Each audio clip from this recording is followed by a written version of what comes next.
Hey everyone. If you want to find jobs on LinkedIn and actually get results in 2026, you're in the right place. In this video, I'll show you step by step how to search, apply, and get noticed on LinkedIn. First, make sure your LinkedIn profile is fully optimized. Add a professional photo, a strong headline, and updated experience so recruiters can trust your profile. Next, go to the jobs section. I mean, this is where all job opportunities are listed from different companies. Now, search using specific keywords.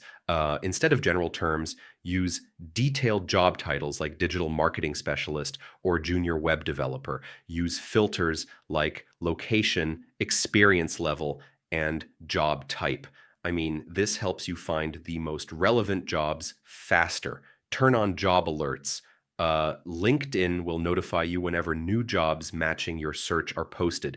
Apply using Easy Apply, but also customize your resume for each job. I mean, this increases your chances of getting selected. Finally, connect with recruiters and stay active.